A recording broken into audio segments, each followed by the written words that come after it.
Bonsoir. L'avocat est un défenseur, conseil, confesseur et également consolateur. Il fait le lien entre l'individu et la société à laquelle il appartient.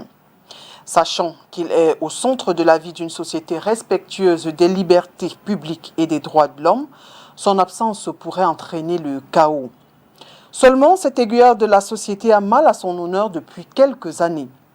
Nous avons assisté récemment à des brutalités policières sur ces hommes en robe qui, là des différentes humiliations, ont décidé de suspendre ce vêtement qui les symbolise. Au moment où l'on parle de plus en plus de l'Assemblée générale du barreau de l'ordre des avocats, ils sont nombreux les griefs que soulèvent ces hommes de loi. Honneur, monopole, conditions de travail sont quelques points que nous aborderons ce soir. En politique, notre invité ancien conseiller municipal de la commune de Ndom, c'est dans la Sanaga-Maritime. Avocat à la Cour africaine des droits de l'homme et des peuples à Arusha en Tanzanie. Il est tout d'abord avocat au barreau du Cameroun, ancien membre du Conseil de l'ordre, ancien trésorier de l'ordre. Il est également ancien auditeur en contentieux administratif de l'École nationale d'administration de Paris. Ancien expert agréé au ministère des marchés publics, Maître Joseph-Claude Biliga est assis ce soir dans le fauteuil rouge. Bonsoir Maître et merci d'avoir accepté notre invitation. Bonsoir, je voudrais dire bonsoir à vos milliers de téléspectateurs et vous remercier de m'avoir invité à votre émission.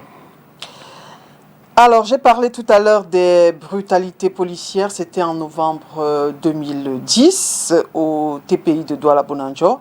Face à ces arrestations, à la suite des brutalités, il y avait eu des arrestations, des sanctions avaient été exigées. J'aimerais savoir, est-ce qu'elles ont été appliquées ou alors c'est passé... À ma connaissance, contre ceux qui étaient les auteurs des brutalités, il me semble que non. Je peux me tromper, mais je n'ai pas connaissance qu'il y a eu des sanctions. Mais il faut noter que peut-être que ces brutalités ont été les plus médiatisées, parce que se passant dans une salle d'audience avec des gaz lacrymogènes et de l'éruption des policiers, mais d'une manière générale, les avocats sont très souvent, malheureusement trop souvent même, victimes de ces violences dans des commissariats, dans des gendarmeries, dans les lieux de détention, dans les lieux où leurs clients sont convoqués, ils sont appelés à aller les défendre ou à aller les assister. Et ils ne sont pas toujours les bienvenus dans ces lieux-là. Il faut noter que pendant longtemps, cela a été dû un peu au fait que les officiers de la police judiciaire ou l'agent de police judiciaire estimaient qu'aucune législation n'autorisait les avocats à assister leurs clients après qu'il a été convoqué. Mais il y a le code de procédure pénale qui a rectifié cette omission, en disant ça ainsi, en permettant aux avocats d'assister leurs clients. Il se trouve tout simplement que là également, il y a une mauvaise interprétation de cette code de procédure pénale. Et très souvent, les agents de police judiciaire ou de l'office de police judiciaire, des enquêteurs, si vous voulez qu'on les appelle comme ça, vous disent, maître, vous êtes là, mais vous n'avez pas le droit de parole. Vous regardez votre client, on pose des questions, vous n'avez même pas à intervenir, quel que ce soit. Les avocats disent, mais non, nous sommes quand même là pour voir si les droits de nos clients sont respectés. S'ils ne sont pas respectés, nous avons le droit de pouvoir dire qu'ils ne sont pas respectés. Ça crée des tensions très souvent. Et il faut noter que le baron n'est pas resté toujours les bras croisés. Moi, il me souvient que pendant mon premier passage au Conseil de l'ordre du bâtonnier et Tabesson, il avait été mis en place des commissions, des commissions de travail, et sous l'égide de l'ancien délégué général à la gendarmerie, ou secrétaire d'État à la gendarmerie, secrétaire d'État et Bokam, Jean-Baptiste Bokam, je crois. Oui. Et il y avait des rencontres pour que ce genre de conflit ne puisse pas naître. Parce que ces conflits, certes, moi je ne veux pas me victimiser les avocats. Il peut arriver également que par nos comportements, nous amenons ceux qui sont en face de nous d'être un peu violents. Donc c'est le rôle que nous avons à jouer, nous qui formons nos collaborateurs, à l'aide d'indiquer comment ils doivent se comporter lorsqu'ils vont dans des gendarmeries et autres, dans les salles, dans des commissariats. Très souvent, il est conseillé de rencontrer le heureux responsable. Quand vous arrivez dans un commissariat, essayez de voir le commissaire qui sache qu'il y a un avocat qui est dans ces locaux. Et ou si c'est dans la gendarmerie, le commandant de brigade, il faut qu'il sache que vous êtes là. Comme ça, il peut vous aiguiller vers la personne qui enquête dans le dossier qui vous concerne. Et au moment où vous avez fini, vous allez lui dire au revoir. Je crois que ça permet que les liens soient beaucoup plus civilisés. Mais lorsque vous arrivez, vous trouvez quelqu'un qui parfois a des problèmes, parce que derrière tout ça, je ne peux pas parler de complexe, il y a peut-être un complexe, mais il y a également un peu de corruption. Nous sommes Camerounais, on se comprend. C'est-à-dire que lorsque vous arrivez, lorsqu'un avocat arrive dans un commissariat ou dans une brigade de gendarmerie, pour le commissaire, ou je veux dire pour l'agent, je préfère le dire ainsi, le police judiciaire, l'officier de police judiciaire, et c'est quelqu'un qui vient mettre du sable dans son tapioca. Et il empêche peut-être qu'il en arque les personnes qui sont poursuivies. Pas forcément justiciables à ce moment-là. Alors donc ça fait qu'ils ne sont pas contents. Ils ont parfois des comportements qui sont à la limite, comment je peux dire ça, dégradants, insultants pour l'avocat. Vous arrivez avec votre client, il voit bien que vous êtes là et il vous dit, maître, attendez, il va faire 3 heures, il revient pour vous fatiguer, alors que vous avez beaucoup d'autres choses à faire. Donc il y a tous ces comportements. Mais ce qui est important, c'est que il y a quand même des démarches qui sont très souvent entreprises avec la délégation générale de la Sécurité nationale, avec le ministère de la Défense même, parce que parfois il nous arrivait d'aller intervenir dans des lieux de détention ou des lieux d'interrogatoire où c'est les militaires. Donc tout ça, il y a ces consécrations qui ont lieu et qui doivent continuer. On comprend bien que les revendications qui avaient conduit à la suspension de la robe sont toujours d'actualité. Oui, bien sûr. Ils seront toujours d'actualité tant que nous serons confrontés, nous serons face à face. Il y aura toujours des conflits. Le problème, c'est l'ampleur du conflit. Et le problème également, c'est comment les gérer. Il y aura toujours. Vous savez, il y a des avocats qui ont été violentés plusieurs fois sans qu'ils n'aient même besoin d'en parler. Et qu'ils ont parfois, ils ont estimé que ce n'était pas nécessaire qu'on en fasse tout un plat, oui. Moi, je me rappelle, j'étais président de la commission des droits de l'homme du barreau et spécialement pour le littoral, on avait mis en place une commission de la défense. Et je vous assure que ce n'était pas évident. On a été plusieurs fois dans les commissariats. La nuit, un avocat est arrêté et parfois c'est la voiture qu'on casse. Il y a eu beaucoup de violences. Des violences sont exercées contre l'avocat, contre leurs biens, etc. Et très souvent, et fort heureusement, ça s'arrange. Lorsque ça arrive comme ça, on saisit le procureur général, le procureur de la République, très vite il trouve une solution. C'est vraiment lorsque les cas sont très graves qu'on apprend par exemple que les avocats sont déférés, on essaie de trouver des solutions entre nous, membres du corps judiciaire. Alors, on comprend bien, ce n'est pas la grande amitié entre avocats, OPJ, gendarmes et même les magistrats. Qu'est-ce qui peut expliquer tout cela? Pourtant, ce sont des corps qui s'imbriquent à la fin. Les magistrats, c'est un complexe. Je le dis en toute honnêteté, c'est un complexe. Ils estiment qu'ils ont l'impérium, c'est eux qui rendent les décisions, c'est eux qui descendent les mandats d'arrêt et autres, donc mandat de dépôt, mandat de détention. Donc ils ont un pouvoir qui émane, disons, de l'État. Nous sommes des auxiliaires de justice, donc ils se permettent de considérer l'avocat comme de moins que rien. Ça, c'est une réalité. Mais cela est également dû au fait que les avocats acceptent cet état. Moi, je ne suis pas le point avec ces magistrats. Ceux qui me connaissent savent que je pas. Mais vous avez vos avocats qui sont, comment ne pas le dire, certains disent des porteurs de. Les porteurs de sacs. On va y arriver. De valises, d'autres vous disent qu'il y a un complexe qui est entretenu par les avocats. Je vais vous donner un exemple que j'ai pu prendre dans le livre que je suis en train d'écrire et dans lequel il y a un avocat qui arrive à la cour d'appel du littoral.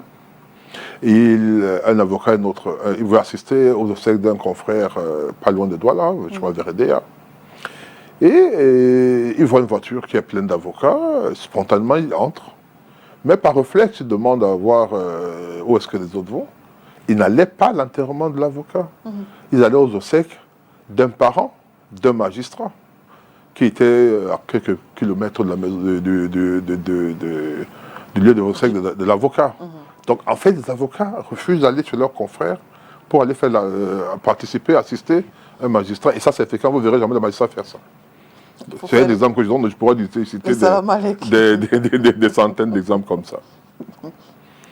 Alors, lorsque vous avez, les avocats ont suspendu la robe, On se souvient que votre tutelle, hein, votre ministre de tutelle, je sais que les avocats n'aiment pas beaucoup quand on dit cela. C'est la réalité. On a un ministère de tutelle. Oui. Ouais. Il avait demandé à vos clients ou patrons, entre guillemets, de vous porter plainte. Est-ce que ici on doit comprendre que finalement, au finish, vous êtes esselé? Je pense que le ministre c'était un peu égaré, excusez-moi du terme. Même si c'était ça sa volonté, il ne devait pas le dire. Il ne peut pas dire ça aux gens. Nous ne sommes pas des salariés. Nous ne sommes pas des salariés. Lorsqu'un client se met à vouloir me donner des ordres, je lui demande de prendre son argent et de me laisser simple, de me laisser. Donc en fait, il ne peut pas me... Et en plus, en fait, nous n'avons pas une obligation de résultat, nous avons une obligation de moyens. Et s'il y a une force majeure qui nous empêche de pouvoir exercer notre métier, le client, il faut noter, les clients sont compréhensifs. Hein. C'est même eux qui nous disent, maître, on est prêt à subir, pourvu que je vais dire que votre combat, nous déposons votre combat. Donc il ne faut pas penser un seul instant que lorsque les avocats font la grève, les clients ne sont pas derrière eux. Très souvent, ils sont même trop, ils sont derrière vous, ils sont prêts à accepter, à subir. Donc, mais je dis, on ne peut pas demander à un client de venir porter plainte à un avocat parce qu'il aura fait grève. C'est un droit légitime, non? Encore qu'il n'y a même pas grève, puisqu'en réalité, nous ne sommes pas des salariés. C'est-à-dire que nous pouvons avoir des mouvements d'humeur qui consistent à dire que nous n'allons pas aux audiences. Mais vous savez, lorsqu'on ne va pas aux audiences, on est au bureau, hein, on travaille, hein, beaucoup même. On travaille au niveau pour le compte de nos clients. Alors, dites-nous, maître, qui donne les autorisations à plaider dans les juridictions? Je veux dire, qui sont ceux qui sont habilités à plaider dans les juridictions? Les avocats, dans un premier temps. Maintenant, il se trouve que avec la loi 10, même la loi sur 1990 sur les avocats, portant organisation d'avocats, elle dit que dans les villes, dans les juridictions où il y a moins de 4 avocats, des personnes autres, qu'on appelle parfois des agents d'affaires, les mandataires, peuvent plaider. Donc vous verrez bien que lorsque vous arrivez dans des villes où il n'y a pas beaucoup d'avocats, des gens qui jouent un peu le rôle d'avocat, mais sans être des avocats, c'est autorisé. Il se trouve également que dans certaines matières, dans la matière administrative par exemple, dans le droit administratif, on permet à l'État et à d'autres personnes de se faire représenter, assister par des professeurs d'université, par d'autres personnes qui ne sont pas des avocats. Vous verrez ça également en matière criminelle, où il y avait une sorte de monopole des avocats en matière criminelle, où lorsqu'il n'y avait pas d'avocats, il fallait trouver, je veux dire, lorsque vous n'avez pas les moyens de prendre des avocats, on vous donnait un avocat pour vous défendre, ce qu'on appelle ça les commissions d'office. On s'est rendu compte qu'on a modifié la loi en permettant aux auditeurs de justice, c'est-à-dire aux futurs magistrats, par exemple, de faire ce travail-là. Et vous verrez également qu'il y a un corps qu'on appelle le corps des experts financiers. Je crois financiers. Non, je ne voudrais pas parler de l'histoire des experts criminels. Ça, c'est une autre chose. Donc, le conseil fiscaux. Le conseil fiscaux, voilà, c'est le terme, qui aujourd'hui empêche même, font voter des lois pour dire que les avocats n'ont pas le droit d'aller plaider dans le cadre c'est normal. Ah non, on ne comprend rien du tout. C'est des anciens fonctionnaires qui ont fini, pour la plupart, leur carrière d'inspecteur des impôts, inspecteur de, je ne sais pas quoi, inspecteur, oui, des impôts et autres, je ne sais même pas comment ils sont. Et à un moment donné, ils font un lobby et qui estiment donc qu'eux doivent avoir le monopole. Non seulement ils viennent prendre aux avocats le gagne-pain, mais ils veulent en même temps est-ce qu'ils ne veulent même pas la concurrence, ils veulent être seuls dans ce domaine-là. Je crois que c'est l'une des grosses batailles que le bâtonnier et son conseil de l'ordre doivent pouvoir mener. Et la raison, c'est que c'est une directive ou bien une décision de la CEMAC, je veux dire, de la CEMAC, et qui s'impose au Cameroun. C'est un débat et je pense que le bâtonnier, les avocats doivent pouvoir se battre jusqu'à la dernière énergie pour que cette imposture cesse. Justement, je voudrais bien comprendre. Par comprendre, hein, j'essaye d'imaginer le mal-être dans lequel vous vous trouvez à ce moment-là, parce qu'on sait que les huissiers ont par exemple le monopole des actes extrajudiciaires, les notaires également lorsqu'il s'agit d'immobilier et terrain et autres. Pourquoi l'avocat, lui, n'a pas le monopole dans le palais de justice? Qu'est-ce qui peut expliquer cela? Mais les raisons ont été évoquées. Hein. les raisons... Non, il faut d'abord noter une chose. Il y a une différence entre l'avocat, l'huissier et le notaire. Oui, bien sûr. L'avocat, les notaires, les huissiers, généralement, ils ont des charges. C'est des appels officiels ministériels. Ils ont des charges, c'est-à-dire l'autorisation d'exercer, et qui s'achève après l'âge de 60 ans. Donc il faut que pour être huissier de justice, qu'il y ait un acte du chef de l'État qui vous permet d'abord de créer des charges en disant, par exemple, il faut 20 huissiers de justice. Dès que les 20 charges sont pourvues, vous pouvez être huissier de justice. Même si vous êtes clerc d'huissier pendant des années, et il y a beaucoup de clercs d'huissier qui ont atteint l'âge de la retraite sans jamais avoir eu à exercer. Chez les avocats, les notaires, c'est la même chose. Donc, il faut avoir une charge. Il faut qu'il y ait une charge qui soit vacante, soit par la mort, soit la mort de son titulaire, soit par la mise en retraite de son titulaire, soit par la création d'autres charges. C'est ça qui permet donc que les notaires, les huissiers puissent être puissent exercer. Et les avocats, eux, ils sont de profession vraiment libérale, totalement libérale. C'est-à-dire, hormis la tutelle, ils ne dépendent pratiquement pas de ministère, de procureur général et autres. Donc les avocats, dès qu'ils parviennent à accéder, là on va peut-être y revenir tout à l'heure, à accéder à la profession d'avocat, soit à travers l'inscription directe, soit à travers l'examen, dès qu'ils accèdent, ils ont le choix d'ouvrir leur cabinet là où ils veulent. Ils ouvrent leur cabinet et ils se battent pour avoir des moyens. Il est vrai que la loi permet qu'on leur donne des émoluments, malheureusement, qu'on leur donne malheureusement pas. C'est également une bataille que le Conseil de l'ordre doit pouvoir mener, mais ils se battent comme ils veulent. Alors, mais seulement, l'administration estime que la justice est un service public et que tout le monde doit y avoir accès. Or, il y a des Camerounais qui n'ont pas les moyens de se défendre, de payer un avocat pour pouvoir se défendre. À ces personnes-là, on ne peut pas les obliger à avoir un avocat. C'est pas ce que vous comprenez. C'est ça la démarche la réflexion menée par, ou des justifications données par l'administration pour ne pas permettre le monopole. Mais il se trouve que dans la pratique, cet argument ne tient pas toujours. Lorsque vous regardez la zone anglo-saxonne, il y a un monopole de fait, je crois à partir de la grande instance, où les procédures sont telles que un individu ne peut pas les mener sans passer par l'avocat. Donc, il y a un monopole de fait. Donc, on ne peut donc pas dire que nos frères du nord-ouest sud-ouest sont plus riches, entre guillemets, ou bien moins misérables que ceux de la fratrie francophone, qui pour eux, pour lesquels le monopole n'existe pas. Sur le prétexte qu'ils ne peuvent pas prendre des avocats. Et la pratique veut même que la justice, elle est payante. On paye pour avoir accès à la justice, pour déposer, faire une assignation, pour enrôler une affaire. Mais on estime que ces mêmes personnes qui peuvent payer des millions de francs pour enrôler une affaire sont incapables de payer un peu d'argent pour pouvoir se faire assister. Je pense qu'il y a un problème à ce niveau-là.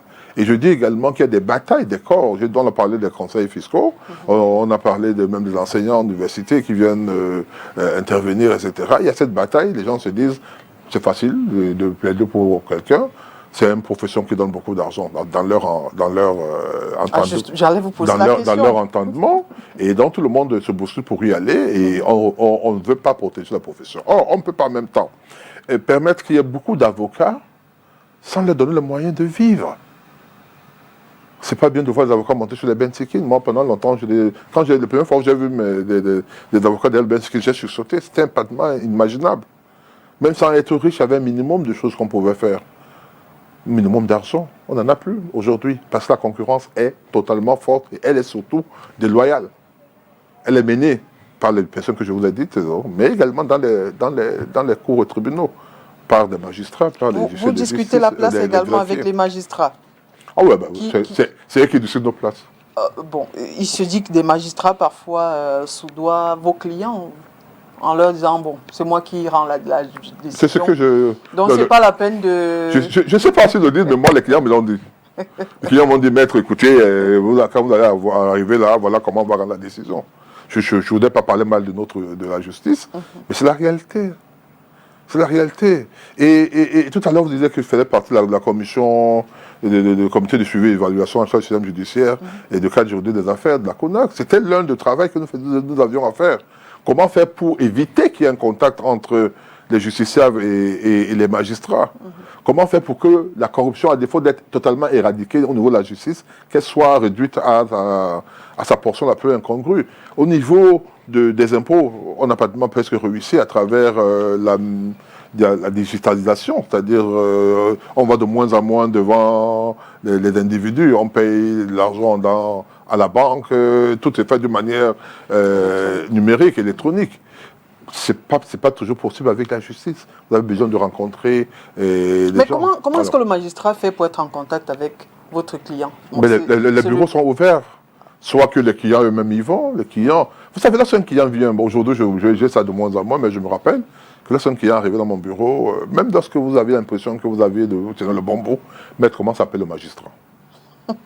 Maître, il y a quelqu'un qui m'a dit qu'il connaît le magistrat. Parfois, c'est pas vrai. Parfois, le magistrat n'a rien fait. Il y a des gens qui tournent tout autour des palais de justice. Quand ils vous voient, ils vous disent, mais vous avez quel problème? Voilà mon problème. Ah non, je connais le magistrat. Parfois, c'est les balayeurs des bureaux. Vous le voyez, il rentre dans un bureau de magistrat, il ressort, il vous dit, ben, écoute, il a dit ceci, il a dit ceci, il a dit ceci. Cela est vrai. Cela est vrai. Et lorsque vous évoquez le problème tout à l'heure des violences faites aux avocats au palais de justice, cela va un peu trait à ça. C'est-à-dire qu'on accusait l'avocat d'avoir pris de l'argent sous prétexte qu'ils donneraient aux magistrats. Oui. Parfois, entre eux, les magistrats, un problème se pose. Ou un magistrat dit que tel a pris de l'argent, ou quelqu'un dit que tel a pris de l'argent pour donner à son confrère, il ne l'a pas fait. Donc c'est un peu ça. C'est pas toujours vrai. Je le dis en toute honnêteté. C'est pas toujours vrai que lorsqu'on dit que le magistrat a pris de l'argent, il a forcément pris. Non. Mais il y a des gens qui tournent tout autour, qui ont des liens avec eux, et qui viennent parfois dire qu'il faut donner de l'argent, ils donnent de l'argent. Mais il y a également des magistrats qui le font. Il ne faut pas, puisqu'il y a beaucoup qui ont été sanctionnés, qui ont été rétrogradés. Il y a beaucoup qui ont été sanctionnés, qui ont été affectés loin de la zone. Il y a d'autres qu'on a radiés, d'accord. Ça veut dire qu'il y a une réalité dans la corruption. Mais maître, au regard de tout ce que nous venons de dire, est-ce qu'on, vous l'avez dit un peu, hein, l'avocat n'est pas exempt de tout reproche quand même? Mais je l'ai dit tout à l'heure, pas du tout. Nous sommes parfois les porteurs de valises. Les porteurs de sacs. Oui, nous sommes... Il se dit aussi que vous êtes très arrogant et parfois vous ne respectez pas vous-même la loi parce que c'est souvent facile de rencontrer un avocat qui n'a pas de permis de conduire étant au volant. Et il se dit, ah, ils ne vont rien faire, je suis avocat. Oui, c'est vrai. Malheureusement, il faut combattre cela. Moi, je pense que le travail que le Conseil de l'ordre essaye lors de la formation des avocats, on essaie de le leur faire. Et nous tous sommes passés par là. Hein. Je vais vous donner une anecdote. Hein. J'étais encore, je crois, soit postulant, soit avocat stagiaire, je ne me rappelle plus très bien, ça fait très longtemps. Et un parent était gardé à vue dans un commissariat. Je suis entré, et quand j'ai rentré, il a pu me voir à travers la petite fenêtre, la lucarne qui était, et il m'a parlé. L'erreur que j'ai commise, mais c'est une erreur de jeunesse, c'est que je suis allé vers la personne. Ça pouvait créer un incident. Je devais plutôt, quand j'arrive, me renseigner. Aller vers la police, les policiers qui sont là, leur dire que bonjour, je suis venu voir, je vais voir telle personne, etc. Et cette personne m'autorise, c'est-à-dire la police, m'autorise à rencontrer, le garder à vue. Mais dans ma tête, je me disais, je suis avocat, donc je me permets tout. Il y a encore beaucoup d'avocats qui ont cela en tête, c'est-à-dire qu'ils se disent qu'ils sont, entre guillemets, des super-hommes, donc ils peuvent se permettre certaines choses. Mais je crois qu'au niveau de la formation qu'on leur donne, on leur dit toujours d'être humbles. C'est pour ça que je voulais dire que lorsque vous arrivez dans un commissariat, pour éviter des incidents, allez voir le commissaire de police. Il a à peu près le même niveau, il a au moins le même niveau que vous, il a la licence, etc. Il n'aura pas un complexe. Il vous parlera, etc. Et de deux manières, je ne vais pas dire d'égal à égal. Il n'aura pas le même problème que le titulaire de CEP ou de BPC que vous allez trouver, qui va vous voir sortir d'une grosse voiture et qui va se dire que celui-là, il vient m'empêcher de prendre 5 000 ou 10 000 ou 50 000 à la personne gardée à vue, pour la personne contre laquelle on a déposé une plainte. Donc vous voyez bien que c'est un peu différent. Donc lorsque vous venez, en plus lorsque vous venez sans être arrogant, parce qu'il faut être humble. Moi, c'est ma nature. Quand j'arrive comme ça, je ris. Je blague avec les gens que je rencontre. J'essaye de les mettre à l'aise, pour détendre l'atmosphère. Et je vous assure que ça règle beaucoup de problèmes. Même quand vous trouvez de l'animosité en face, votre réponse à cette animosité peut permettre que les gens se parlent, qu'il n'y ait pas de problème.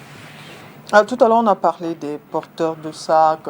Ça m'amène à interroger un peu les conditions de travail de l'avocat. Est-ce que c'est facile? Est-ce que ceci ne peut pas entraîner cela?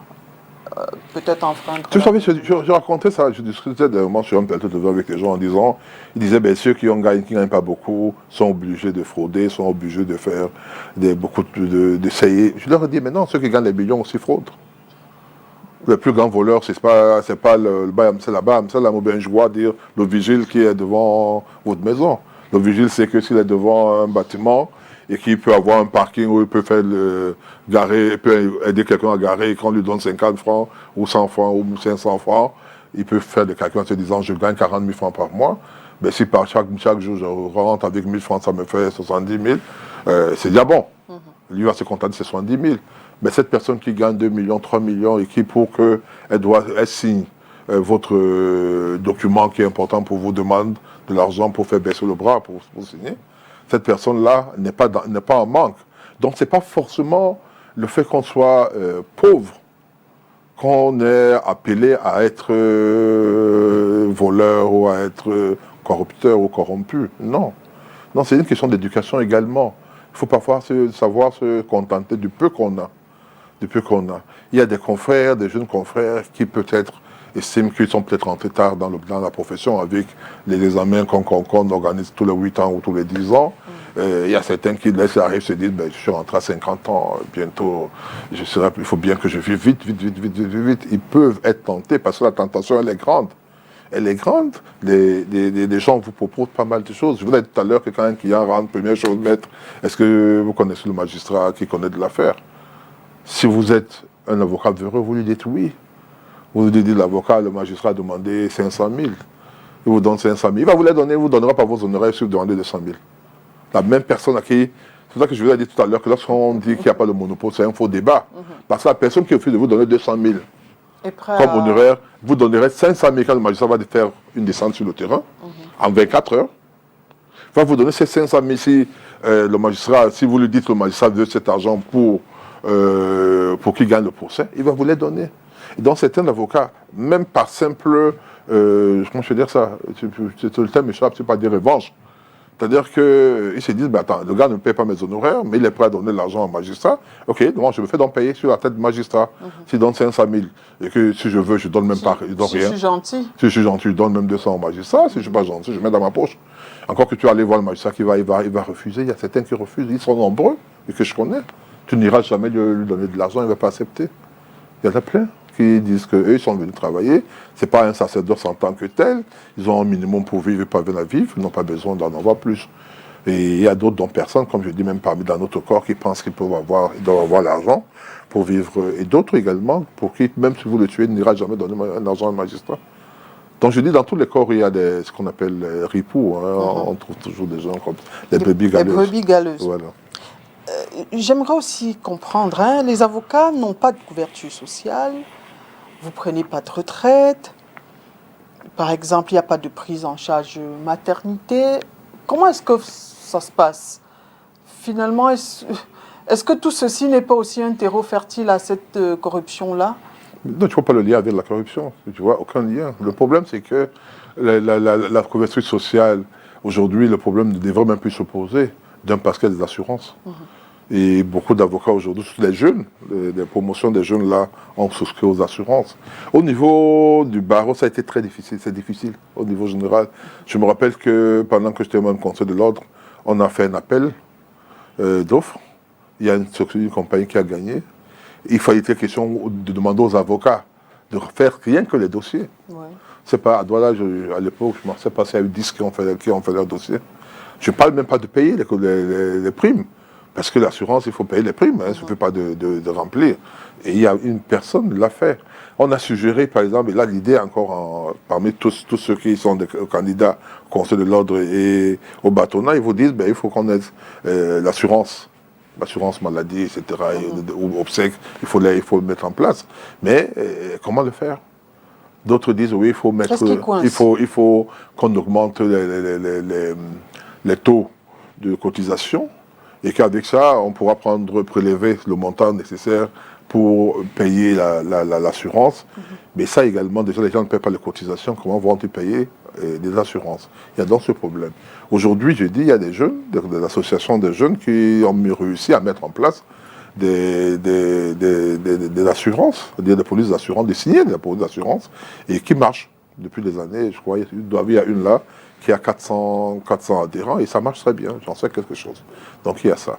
Aujourd'hui également, il y a cette chance avec la CNPS qui permet que, à titre individuel, pour les personnes, même les Bayam Salam, les chauffeurs de taxi, ceux qui ne sont pas des employés, ces personnes-là peuvent maintenant souscrire à une sécurité sociale en versant de l'argent selon le taux qui leur convient, en sachant qu'au bout d'un certain temps, lorsqu'ils seront à la retraite, ils auront leur pension à la retraite.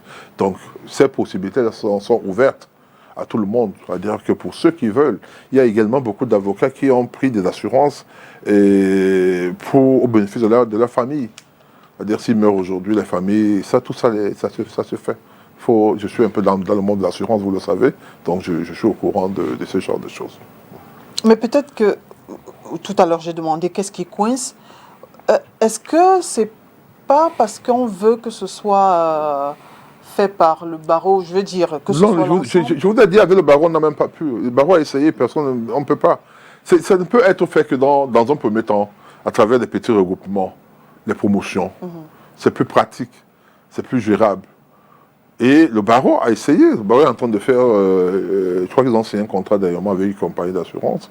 Ils se sont alignés sur une police des jeunes d'une promotion. Et ils ont demandé à ceux qui n'étaient pas dans leur promotion d'y aller. Et le barreau, avec l'actuel conseil de l'ordre, a essayé de s'y associer pour pouvoir permettre aux avocats. Mais il se dit, c'est pas toujours facile le paiement des primes. Parce que l'assurance, c'est la mutualisation. Plus il y a beaucoup de personnes, moins les primes sont élevées.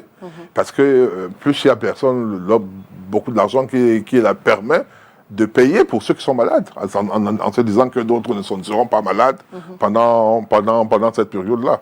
Maintenant, le problème, c'est le paiement des primes. Est-ce que la disparité, je ne sais pas si c'est la disparité, vous êtes sur plusieurs aires géographiques, ça ne se passe pas de la même façon. Est-ce que tout ceci ne concourt pas aussi au fait que cela... Non, les promotions dont je vous parle ne sont pas de la même ville. Les promotionnaires ne sont pas de la même ville. Et même, on a même pensé à un moment donné faire une assurance pour les gens du littoral. On n'a pas réussi. Rien que pour le littoral, je vous ai dit, il y avait 6 personnes qui avaient rempli la fiche. 6. En fait, les avocats ne pensent pas ça. Ils se disent qu'ils ont les moyens, ils vont vivre, ils ne vont pas en retraite. Donc au moment où, pendant que les autres vont à 5 ans, 60 ans, ils vont peut-être aller à 70 ans, 80 ans, pour ceux qui peuvent le faire. Et ils auront peut-être conçu des maisons qui pourront leur apporter de l'argent, ou bien entre-temps, ils seront morts.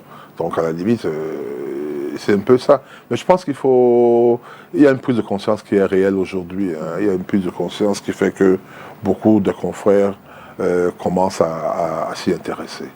Et il y a même, je me rappelle quand on arrivait, les avocats, peu d'avocats avaient des maisons, très peu, peut-être beaucoup plus de locataires. Aujourd'hui, dès que quelqu'un a un peu d'argent, il sait comme d'avoir un petit lopin de terre, il se construit sa petite maison, parce qu'on s'est rendu compte que on peut avoir de l'argent aujourd'hui et demain ne plus en avoir. Et comme malheureusement à l'époque, et même à présent, la possibilité pour les avocats de voyager, de dépenser de l'argent, ces possibilités sont énormes. Il y a des conférences tous les jours. Donc lorsqu'on a vécu plus ou moins dans la misère, qu'on commence à avoir un peu d'argent, si on en prend qu'il y a une conférence au Brésil, on a envie d'aller découvrir le Brésil. S'il y a une rencontre à tel endroit, et on ne sait pas que c'est 2 ou 3, 4 millions qu'on dépense, qu'on aurait pu dépenser pour acheter un lopin de terrain et pour construire. Et aujourd'hui, heureusement, beaucoup d'avocats le font. Ils construisent. Alors, comment redonner ou alors redorer le blason de l'avocat? Qu'est-ce qu'il faut faire aujourd'hui pour que ce métier reprenne ses lettres de noblesse? Je me rappelle même enfant, quand on disait c'est un avocat, on avait des yeux qui brillaient un peu. Maintenant... Vous avez le regard des enfants, c'est tout. La profession de l'avocat continue à faire rêver. Ça continue à faire rêver. Sinon, il n'y aurait pas tant de personnes qui veulent y entrer, y compris les magistrats, y compris les professeurs d'université qui finissent avant de finir la carrière entre les jeunes d'avocats. Mais il faut noter que ce que vous dites des avocats, on le dit pour des pharmaciens, on le dit des médecins. C'est-à-dire qu'aujourd'hui, Être avocat, c'était une sorte de sélection, c'était rare. Aujourd'hui, il y a beaucoup de personnes, chacun a son avocat, il y a de l'avocature partout. Moi, dans mon village, on est, je crois, une dizaine. On est une dizaine, donc ce n'est plus la même perception qu'on a. Mais je vais vous raconter une anecdote. Il y a une dizaine d'années, un peu plus, je suis allé faire une formation à l'Institut international des droits de l'homme, non, à l'International Development Law Institute, Institut international des droits de développement, qui avait lieu à Rome, en Italie. J'y ai fait, je crois, 45 jours. Et je suis parti à Parme. À l'époque, il y avait le footballeur Lilian Thuram qui jouait là-bas. Et l'ami chez qui je suis parti, il m'a amené là où il habitait, c'est une sorte de petit village à Parme, dans son quartier. Et il a entrepris de me faire visiter ses voisins, dire bonjour. Et partout où j'arrivais, il disait c'est un avocat. Et je vous assure, ce que vous dites là était vrai. Les gars avaient beaucoup de respect pour moi. Il m'a dit, maître, ici on respecte les avocats. C'est ce qu'il m'a dit, maître. Ici tu vois comment on respecte les avocats. Quand tu dis avocat, tout le monde se met en... Voilà. Je lui ai dit, si ça pouvait être la même chose chez nous. vous l'avez dit tout à l'heure. Je n'ai plus les yeux d'enfant, mais vous constatez que... Non, mais j'ai répondu en disant que quand... Donnons un exemple simple. À l'époque, pour être médecin, il fallait aller au CUS. Ouais. Le concours du CUS était un concours très sélectif. Ouais. Aujourd'hui, quand on veut être médecin, il y a beaucoup d'universités, il y a beaucoup d'écoles, etc. De la même manière, quand on disait ingénieur, pour nous, c'était le savant. Maintenant, les ingénieurs, on les voit un peu partout. Ça ne veut pas dire qu'ils ont moins d'importance aujourd'hui. Ça ne veut pas dire qu'ils sont moins talentueux. Non. Mais il se trouve qu'ils ne sont plus aussi rares que ça. Donc ça devient un peu banal, entre guillemets, un peu banal. Donc pour pouvoir devenir un grand avocat, il faut beaucoup de talent, il faut faire beaucoup de choses pour faire rêver. Il faut continuer à faire. Il y a des avocats qui font rêver, ça il ne faut pas non plus le nier. Il y a des médecins, des professeurs d'université qui font rêver. Oui. Donc ce qu'il faut faire, c'est que lorsqu'on exerce un métier, et comme disait, c'est qui encore qui disait ça, Martin Luther King, qui disait lorsque on est balayeur, il faut être le meilleur balayeur. Lorsqu'on veut être avocat, il faut tout faire pour pouvoir, dans l'intégrité autant que faire se peut, chercher à être ce grand avocat. Les gens seront toujours en train de vous regarder avec les yeux qui brillent. Alors comment faire alors pour que l'avocat ait un peu de considération vis-à-vis des autorités? C'est un travail, je dis, qui incombe aux deux personnes. Aux deux personnes. Et c'est le comportement de l'avocat qui oblige le respect. C'est le comportement de la personne qui oblige le respect. Si nous sommes chaque fois englués, c'est pour cette raison que, vous savez, l'expérience qu'on a lorsqu'on est même conseiller de l'ordre, elle est très importante pour la compréhension d'un certain nombre de choses. On parle de dignité, entre autres. Savez-vous que votre vie privée, si vous êtes avocat, impact, peut vous amener à être sanctionné? Si on apprend qu'un avocat est en train de bagarrer au quartier, vous passez au conseil de l'ordre, on a vu des confrères passer, qu'un avocat est monté sur le poteau pour enlever pour voler le truc. C'est vrai ce que je raconte. C'est vrai, j'ai été membre du conseil de l'ordre. Le conseil de l'ordre a deux volets. Il y a le volet gestion de l'ordre de manière quotidienne, mais il y a également le volet conseil disciplinaire. Les avocats qu'on retrouve dans les caniveaux, parce qu'ils ont bu de la bière, peuvent être sanctionnés. Donc je veux dire que lorsque les avocats donc imposent une posture qui impose du respect, nécessairement, les gens qui sont en face les regardent d'une certaine manière. Ouais. Lorsque nous n'allons pas faire des courbettes devant les magistrats, lorsque un magistrat, vous n'allez pas lui donner, je veux dire, vous n'allez pas le matin faire les salam alek, et que lorsqu'il vous parle dans la barre, vous pouvez lui répondre sans avoir peur. Parce qu'on a eu des cas où un avocat a voulu répondre à un magistrat. Le magistrat a dit, toi qui étais hier en train de me supplier ou bien en train de faire ceci. Oui. Alors vous imaginez, donc il faut essayer d'avoir ce détachement, c'est-à-dire cette distance. Prendre la hauteur. Et prendre la hauteur. Éviter d'être, je ne veux pas dire d'être des amis, moi j'ai un ami intime qui est magistrat, mais mon épouse me dit derrière moi, mais attends, qu'est-ce qu'il y a? J'ai l'impression que vous n'êtes plus ensemble. Je lui dis, mais non, il est magistrat, je suis avocat. Nous devons avoir cette distance-là. Et lorsque les problèmes concernent les problèmes de famille, on peut se retrouver, mais ça s'arrête là. Ce n'est plus l'amitié d'enfance où on était barré-collé, non. Parce qu'il faut éviter cette possibilité-là. Cette possibilité-là est avilissante pour l'avocat, en tous les cas. Elle est avilisante parce que, comme on vous voit tous les jours, le magistrat aura toujours l'impression qu'il est votre supérieur et vous avez l'impression que vous êtes en train de le supplier pour... je ne sais pas pourquoi.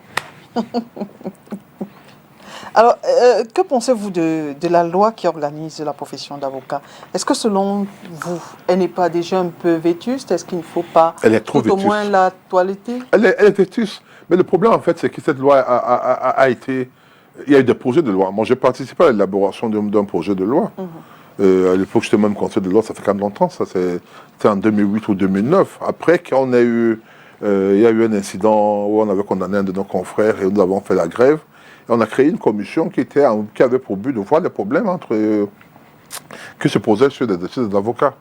Et nous sommes partis, je crois que c'est l'actuel leader de MRC qui était ministre délégué à l'époque. Nous nous sommes retrouvés dans cette commission-là où on a passé en revue les problèmes. Il y a eu un projet de loi qui devait être voté. Cette loi avait 3 particularités. La première, c'était qu'on créait les barreaux régionaux. C'est-à-dire qu'on estimait qu'à l'époque, on était peut-être à 2000, 15 personnes ne peuvent pas gérer 2000 personnes. C'est pas possible. Ouais. Donc on a pensé, aujourd'hui on n'est pas devant 4000, c'est plus grave encore. Donc on disait, il y a un barreau du littoral, il y a un barreau, chaque fois qu'il y a un certain nombre, je crois que c'est 25, à plus de 25, si vous êtes 25, vous pouvez, à moins de 25, vous ne pouvez pas créer un barreau, vous allez vous attacher à un barreau. À un certain moment, il y avait donc cela, il y avait des barreaux, on avait même déterminé ces barreaux-là. La deuxième innovation, c'est que les avocats pouvaient avoir ce qu'on appelle les barreaux, les cabinets secondaires. Mais la condition était qu'il y a une distance d'au moins 100 mètres. C'est-à-dire que 100 km. C'est-à-dire que si vous êtes à Douala, par exemple, vous pouvez avoir un barreau, un cabinet secondaire en Konsamba, et vice-versa. Celui d'un Konsamba, vous pouvez le faire à Edea. Mais celui d'un ne pouvez pas aller à Edea puisque c'est moins de 100 km. Vous pouvez le faire à Yaba si c'est plus de 100 km. Donc, c'était également cette innovation. La troisième innovation principale, c'est que le mandat du barreau, du Conseil de l'ordre, et d'une manière générale, des organes de l'ordre d'une manière générale, c'est-à-dire le Conseil de l'ordre, le bâtonnier et le président de l'Assemblée générale, étaient de 3 ans. Parce que maintenant, c'est 2 ans. Au bout de 2 ans, vraiment, on n'a rien fait. C'est la raison qu'aujourd'hui, très peu de Conseil de l'ordre font vraiment 2 ans. Le mandat déborde toujours de 2 ans, 3 ans, 4 ans même parfois. Donc, on avait dit, on fait 3 ans. Ça permet d'avoir le temps de pouvoir mettre en place, implémenter un projet de société, un projet pour le barreau. Voilà. C'est l'innovation là. Mais il y a d'autres qui doivent intervenir sur le monopole, par exemple. Il faut bien que nous puissions avoir notre monopole. Sur les émoulements, il faut bien qu'on les paye. C'est écrit, mais on ne les paye pas. Or, les autres corps de métier perçoivent les émoulements. Pourquoi pas les avocats? Donc, il y a beaucoup d'autres choses qui doivent intervenir. Et malheureusement, c'est un test qui est... Apparemment, il y a même un autre qui a encore été fait après notre départ du Conseil de l'ordre. Mais l'ancien, moi, je l'ai avec moi. Qu'est-ce qui bloque? C'est un problème de leadership? Non, c'est l'administration. Qu'est-ce qui bloque fait que depuis des années, il n'y a pas de concours d'entrée au barreau? Il n'y a pas le concours des huissiers, des justices et des notaires? C'est l'administration, ils ont leur raison. Parlons un peu de la publicité chez les avocats. Elle est interdite ou restreinte? Et il y a la publicité, ce qu'on appelle la publicité fonctionnelle. Elle existe. Elle est faite par les organes de l'ordre, qui parlent pour l'ordre. Maintenant, la publicité individuelle, elle est interdite. C'est-à-dire venir écrire dans les journaux. C'est cette raison que lorsque vous arrivez dans un cabinet d'avocat, vous ne verrez jamais une grosse plaque. Justement, je voulais parler de plaques. Il y a même des dimensions qui sont... Les plaques sont restreintes. Non, c'est le règlement intérieur, sauf que je me trompe, donne même la couleur des plaques et les dimensions de la plaque. Parce que l'avocat ne doit pas être quelqu'un qui fait dans la recherche de la clientèle de manière ostentatoire. Ce n'est pas quelqu'un qui fait dans les démarchages, comme on dit. Mais comment faire pour avoir des clients? L'avocat vit de ses clients. C'est-à-dire que s'il n'a pas de clients, il ne vit pas. Comment faire donc pour avoir ces clients-là? Et j'ai envie de dire, à ce moment où les réseaux sociaux sont devenus comme un autre marché, pourquoi cette ouverture? Pourquoi pas profiter de cette ouverture-là? Non, votre question est très bonne. La réponse, les autres l'ont trouvée. Je crois qu'en Occident, aujourd'hui, en France, aujourd'hui, c'est permis. la publicité individuelle, c'est-à-dire que les avocats font la publicité. Maintenant, c'est permis là-bas. Pour nous, encore, notre loi, elle est ancienne, on ne l'a pas encore modifiée.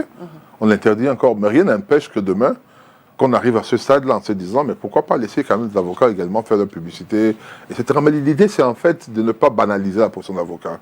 C'est de la mettre à un niveau. Faut pas, nous ne sommes pas des commerçants, les vendeurs des arachides, les vendeurs de chaussures, etc. Donc il faut toujours que même dans ce qu'on peut appeler la publicité, qu'elle soit une publicité assez encadrée. Voilà. Je pose la question parce que si je ne connais pas Maître Biliga, comment je fais pour arriver dans son cabinet? Non, mais vous n'avez même pas posé la question, pourquoi vous me connaissez? Non, puisqu'en réalité... Pour aller vers un avocat, il faut bien... Mais en fait, en posant la question, vous vous dites, c'est comme si les avocats n'ont pas de dossier. En acceptant, dans l'état actuel où la publicité est interdite, les avocats vivent. Vous avez une petite plaque qui passe. Il y a les audiences lorsque vous allez à l'audience. Moi, quand j'étais avocat stagiaire, je ne manquais jamais d'aller plaider des commissions d'office. C'est-à-dire, lorsqu'on arrêtait quelqu'un qui a tué, etc., ou je ne sais pas quoi, qui a volé, on me donnait. J'allais plaider. Et mon parrain, Maître Job, insistait pour que j'y aille. Parce que quand tu passes toute une journée à l'audience, que tu plaides, il y a des gens qui te suivent.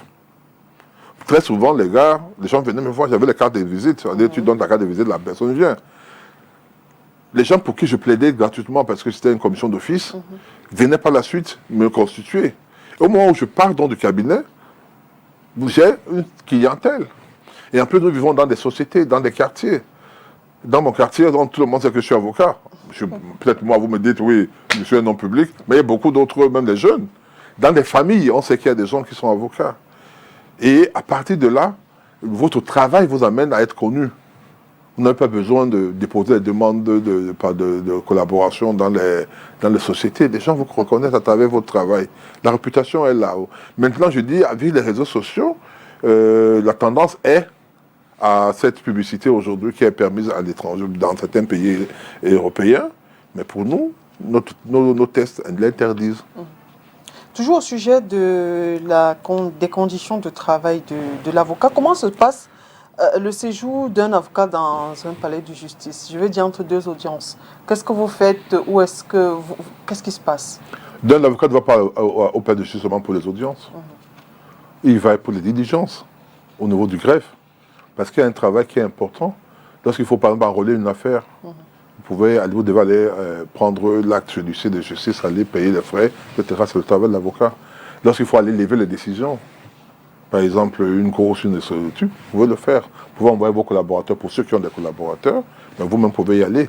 C'est l'exigence légale, ou bien les conseils qu'on donne aux avocats, c'est d'être en robe lorsque vous faites les diligences au palais de justice, pour vous distinguer des autres justiciables. Autant, si vous êtes devant le bureau d'un greffier ou d'un magistrat, vous entrez avec votre robe. Le justiciable qui est là, qui attend, ça ne va pas lui poser de problème. Par contre, s'il ne vous connaît pas et qu'il vous voit rentrer dans le bureau d'un magistrat sans robe, il va se dire, mais pourquoi est-ce que moi j'attends depuis lui vient rentrer, etc. Ouais.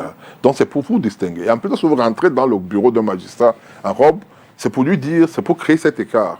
Je viens ici dans le cadre professionnel. Ce n'est pas en tant qu'ami. Donc on vous sert en tant qu'avocat, ou le greffier vous sert en tant qu'avocat. Vos histoires d'amitié, ça va venir après. Mais lorsque vous venez sans robe, vous allez vous asseyez, vous allez commencer à parler des histoires du quartier, en fait. Donc je veux dire que, il y a dans cette partie des diligences au palais de justice, et il y a maintenant le parti, les plaidoiries, je veux dire les audiences. Ouais. Or, les audiences peuvent prendre du temps, parfois des heures, parfois 10 heures. Moi, je me rappelle quand j'étais jeune, on fait des audiences de 8h à 2h, 3h du matin, vendredi, ou c'est jeudi. On rentrait, on reprenait à 9h vendredi, on finissait à 3h du matin. On reprenait samedi, à l'époque il n'y avait pas de journée continue, et on finissait parfois à 15h, 16h. Parfois sans avoir plaidé un seul dossier. Parce que comme il y a cette notion de préséance, qui veut que l'aîné passe avant le cadet, pas l'aîné en âge, l'aîné celui qui a prêté serment avant l'autre. Donc, vous pouvez rester là, au moment où on va appeler votre dossier, votre aîné qui a eu le temps de se reposer, ou bien d'avoir fini un autre dossier, vient enlever sortir son dossier et plaider devant vous. L'idée qui est derrière cela, c'est qu'on apprend de nos aînés. Ce n'est pas une brimade, mais ça nous permet C'est une petite brimade quand même. Non, non, non, ce n'est pas une brimade. Tout le monde est passé par là. Tout le monde est passé par là. L'aîné est là. Tout le monde est passé par là. Donc, on accepte ça, parce que demain, on sera également aîné. Donc, on vient, on voit comment l'aîné plaide, et on prend on apprend à travers ça. Donc, vous avez donc le temps de passer à l'audience, et lorsque les confrères sont en train de plaider, vous êtes assis, ou de débattre, vous suivez. Ou bien certains sont même très, comment je veux dire ça, organisés. Ils viennent avec du travail. Ils font les comptes rendus, ils font les conclusions pendant qu'ils sont là, pendant que les autres, pour ne pas perdre du temps. Donc, ils font du travail du cabinet au palais de justice en attendant que leurs affaires soient appelées. Ou bien, ils continuent à préparer leur dossier. Dans la salle d'audience, le temps qu'on appelle leurs affaires. Donc ils ne chôment pas. Les avocats n'ont pas de salle à eux? Si, il y a des salles, mais elles sont petites. Il y a une qu'on vient d'aménager, il y a même une là qui a fait beaucoup de dents. Celle-là, ce n'est pas les salles, c'est autre chose. Qui avait fait beaucoup de problèmes, là, les toilettes qu'on avait aménagées. J'étais en chemin. Mais c'est également important. Hein. Il ne faut pas imaginer, c'est que... Parce que je veux comprendre, comment est-ce que l'avocat vit donc? S'il ne veut pas être en salle, peut-être je ne veux pas être perturbé, je veux un espace calme, il n'a pas de salle. S'il a des besoins... Non, je vous réponds. Elle est petite. Je vous réponds. Il y a des salles. Ouais. En de côté, il y a une salle des avocats. Elle n'est pas grande. Cette salle est gérée, je crois, parfois par un avocat. Vous y trouverez une femme qui va vous faire les œufs en coque, qui va donner un peu de la boisson. Il y a une table. Les avocats peuvent rester là le temps de respirer. Il y en a également à Bonanjo, sauf si je me trompe. Elle a été fermée pendant un temps. On sait qu'on l'a ouverte. Elle n'est pas grande. Mais il y a un endroit où les avocats peuvent se mettre à l'aise, peuvent se soulager, etc. Ils n'ont pas de toilettes aussi? Si, dans ces endroits dont je parlais, il y a les toilettes. Mais nous avez parlé de Ndokoti, on n'a pas parlé de Bonabéry. Si, il y en a. Pour Bonabéry, je vais vous avouer une chose. Hein. Depuis que c'est ouvert, il y a même mes pieds. Donc je ne sais même pas comment ça se présente. C'est vrai, ça fait plusieurs années que c'est ouvert. Mes collaborateurs y vont, mais moi, je ne suis jamais allé. Parlons à présent de l'Assemblée générale du barreau de l'Aude. Comment est-ce que déjà est constitué le barreau? Comment est-ce il fonctionne, je veux dire, chaque organe? Comment est-ce qu'il est constitué? Comment fonctionne? Les organes du barreau sont l'Assemblée générale, le Conseil de l'Ordre, le président de l'Assemblée générale, le bâtonnier, le secrétaire, le trésorier. Voilà ce qu'on appelle les organes de l'ordre du barreau de Cameroun. L'Assemblée générale, c'est le Parlement. Il prend des résolutions, donne des instructions, prend un certain nombre de trucs. Le Conseil de l'ordre, c'est l'exécutif et le judiciaire.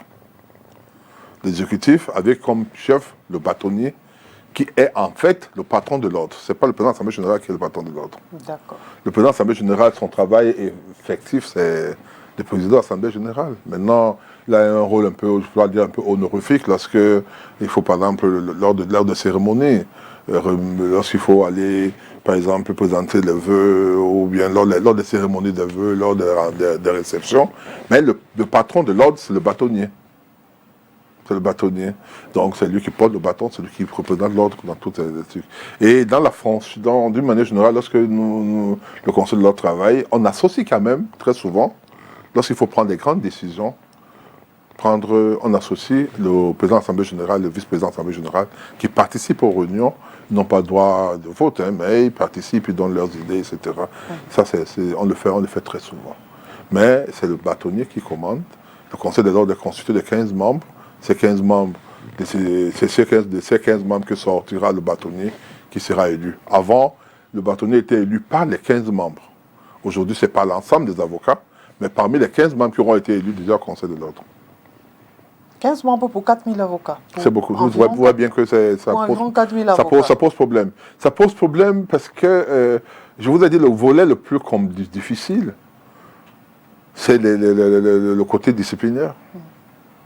Parce que là, à la limite de la gestion, les conseils, les représentants des bâtonniers dans les régions, jouent un peu le rôle, c'est un peu comme si c'était les petits barreaux.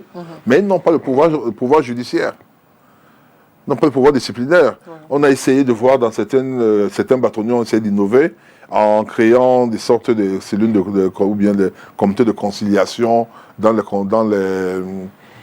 les régions, là où il y a pour que lorsqu'il y a un contentieux entre un client et un avocat, au lieu que ça, ou bien entre deux confrères, au lieu que ça aille directement devant le bâtonnier, que ça devant le conseil de l'ordre, que ça soit arrangé au niveau interne. Ça, je veux dire, au niveau régional, ça, on essaie de trouver des solutions pareilles.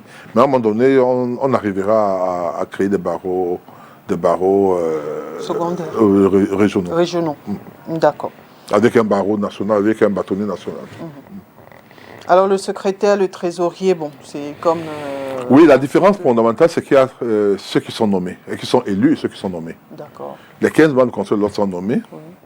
Non, sont élus. Qu'est-ce que tu racontes? Sont élus. Ils sont élus, le conseil. Oui. D'abord, le président de l'Assemblée générale est élu. Le vice-président est élu. Pas dans une liste. Il y a, après le conseil de l'ordre, les 15 membres qui sont élus. Il y a le bâtonnier qui est élu. Voilà les 4, je veux dire, organes, appelons ça ainsi, ou les 3 organes, puisque l'Assemblée générale constitue un organe, le président et le vice-président.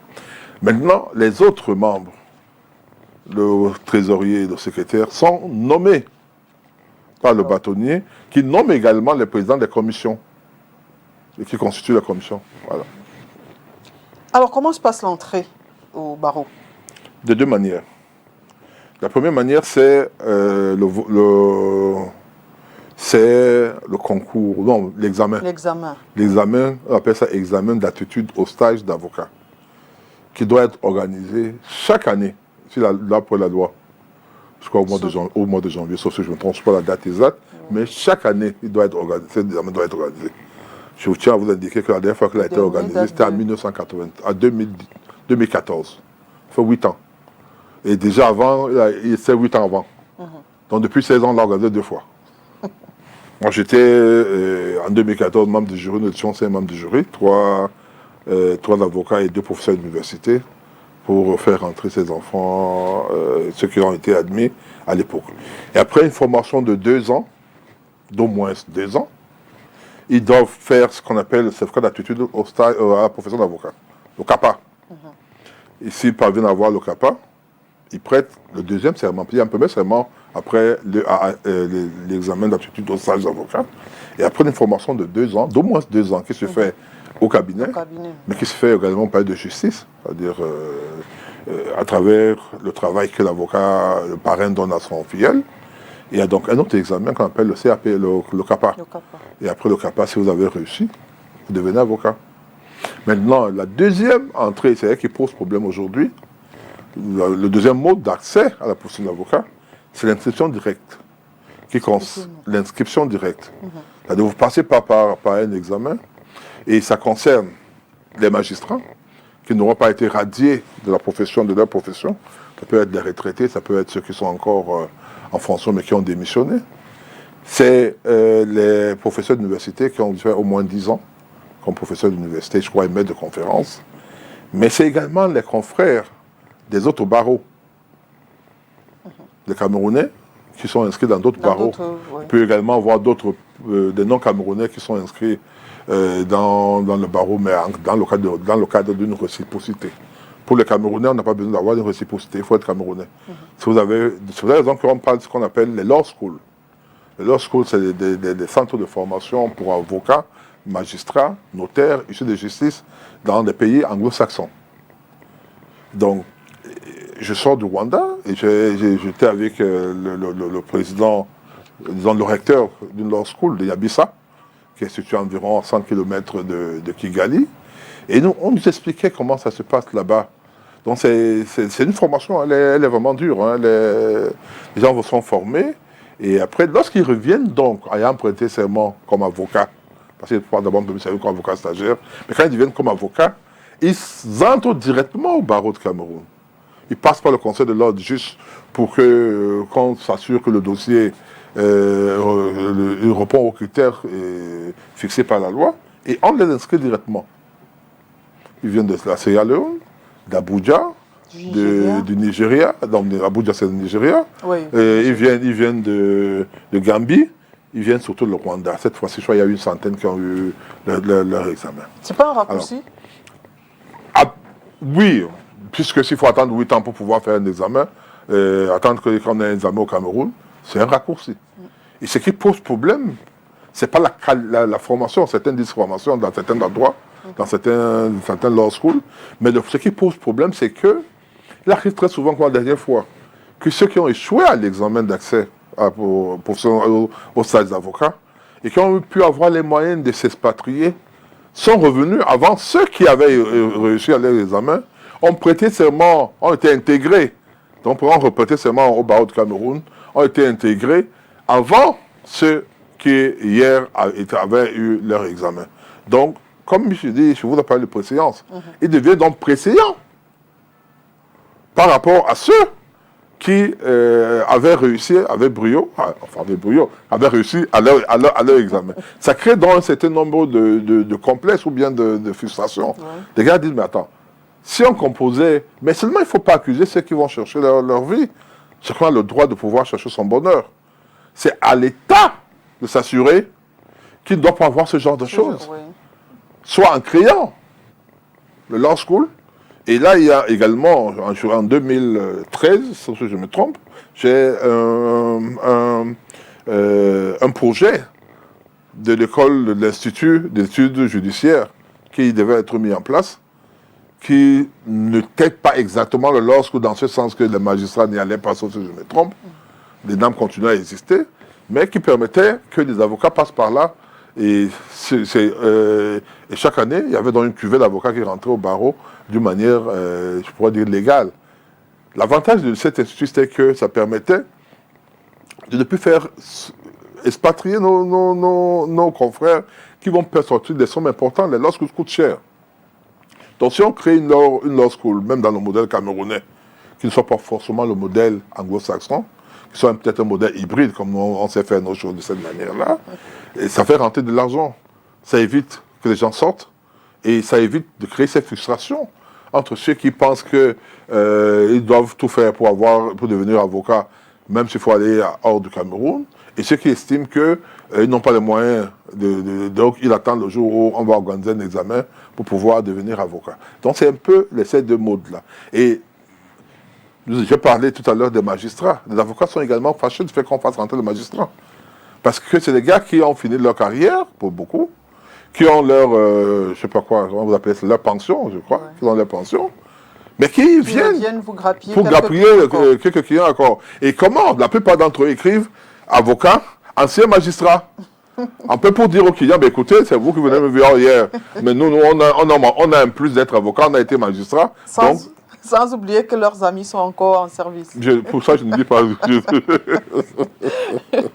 Alors, je veux comprendre. Celui qui échoue, comment est-ce que ça se passe? Celui qui échoue à son examen. Mais il a échoué. Je ne comprends pas. Je veux dire, il attend la prochaine fois. Ah oui, non, vous parlez de deux examens. L'examen d'entrée. Non, l'examen d'entrée, vous attendez la prochaine fois. Mais il y a l'examen de sortie. Oui. Non, ça, c'est l'examen d'entrée. Vous attendez 8 ans encore avant de... Vous devez attendre 1 an. Vous devez attendre 1 an, c'est ce que la loi dit. Oui. Maintenant, dans la pratique, j'ai comme impression que la chancellerie n'est pas pressée d'organiser l'examen. Donc, pour ça que les gens attendent 8 ans. C'est anormal. J'ai envie de demander qui constitue les épreuves. C'est vous, avocat, ou non. L'examen est organisé par le ministère de la Justice. Le barreau peut participer, c'est-à-dire le jury est constitué est proposé par le barreau, par le bâtonnier, qui propose les noms au niveau de la chancellerie. Et il y a un acte du ministre en charge de la justice qui formalise, ou qui officialise ces nominations, mais la personne qui organise, c'est-à-dire l'organe c'est le ministère qui organise l'examen. Donc, tant que le ministère n'a pas organisé l'examen, le barreau ne peut rien faire. J'essaie de chercher ce qui coince dans l'organisation. Est-ce que c'est celui qui doit faire des épreuves? Est-ce que c'est... Non, le problème ne se pose pas. Moi, je vais vous donner l'expérience que j'ai quand j'étais membre du jury. on a composé les épreuves le jour des examens. Hein. Parce que les gens ont dit que oui, les gens ont composé, les épreuves ont eu lieu très tard dans la nuit, etc. Ils ne peuvent pas savoir ce qui s'est passé. Nous nous sommes retrouvés une heure, je crois, avant le début des épreuves écrites au campus de l'université. De Yaoundé 1, en Guakélé. On avait les imprimantes, les machines. Et on a dit à chacun de nous de proposer une épreuve, nous qui étions là. Ceux qui ont voulu proposer, on a proposé des épreuves, là, qu'on a acceptées, on a accepté celles qu'on devait accepter. On a commencé à les saisir pendant que nous étions là. Et c'est donc quand on parvient donc à choisir ces épreuves-là, là sur place. C'est que moi, les gens disent qu'il y a des fiches d'épreuves, moi ça m'a souvent amusé. Mais si moi j'ai vu ce que j'ai dit, ce que j'ai vécu. Peut-être ailleurs, il y a autre chose. Mais c'est comme ça que ça s'est passé. Ça fait donc qu'il y a eu beaucoup de retard. Et le problème, c'est que, comme nous avons un système, nous sommes bilingues, biculturels, il fallait traduire les épreuves de français en anglais. Parfois, la traduction n'est pas exacte. Exact, ouais. On a fait venir des gens du ministère qui ont fait une traduction qui ne correspondait pas à la réalité, puisqu'on a quand même des confrères parfaitement bilingues qui faisaient partie parmi lesquels notre ancien bâtonnier Sama. On a même dû, par exemple, en matière, pour ceux qui sortaient, parce qu'avant on fait les deux examens, on a dû prendre les épreuves différentes, des arrêts différents, l'autre en anglais, l'autre en français, pour que les gars du système anglo-saxon puissent réagir de manière convenable en tenant compte de leur système et les francophones de l'autre. Donc, cela a pris beaucoup de temps pour pouvoir traduire ces épreuves et les multiplier avec 3000 candidats ou un peu plus. C'était pas évident. C'est que les épreuves ont commencé tard, ça a fini tard, et les gens ont fait beaucoup de bruit, ils ont raconté plein de choses. Mais c'est ça la réalité. Donc les épreuves ne sont pas faites avant.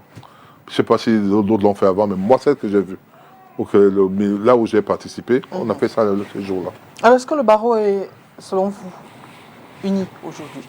Est-ce qu'on a un barreau uni? Est-ce que le Cameroun est uni? Le barreau est à l'image du Cameroun. Hein, Cameroun, je parle du barreau. Non, c'est pas de la chicane. Non, je vous réponds en vous disant le Cameroun est à l'image le barreau est à l'image du Cameroun. Il y a des clivages. La politique du dehors, là, entre guillemets, c'est notre politique, là, elle est à l'intérieur. Il y a des gens qui sont étiquetés membres de partis politiques. Vous savez de quel bord moi je suis? Dans la présentation, je n'ai pas voulu... Alors, moi je ne dirais même pas de quel bord je suis, mais vous le savez, tout le monde le sait. Donc je veux dire qu'il y a cela qui est vrai. Mais seulement lorsque, je veux dire, comment tu dis ça, l'honneur du barreau, l'intérêt du barreau est en jeu, on laisse nos clivages. Je vous assure, tant que ce n'est pas porté sur la politique en tant que telle, si un avocat est attaqué aujourd'hui, je me défais de mon statut de membre d'un parti politique, je serai derrière les avocats. Il n'y a pas de d'autre. Si le bâtonnier... Sauf si j'ai l'impression qu'il y a eu manipulation. Là, je peux dire au bâtonnier, même en interne, je ne suis pas d'accord. Mais si je sens que les décisions qui sont prises sont dans l'intérêt du barreau, parce que peut-être un confrère a été bastonné, parce que nous avons l'impression qu'on veut nous prendre notre gagne-pain, nous liguerons derrière le barreau. Tous ces clivages tombent. Mais le barreau de 1990 Ben Mouna, de Madame Bala qui était présidente de l'Assemblée générale, ou de Maître Ada et autres, ce barreau-là, ce n'est plus le même. Il faut l'avouer. Celui dans l'affaire Yondo, on ne verra plus un barreau aussi soudé, aussi uni, comme cela a été.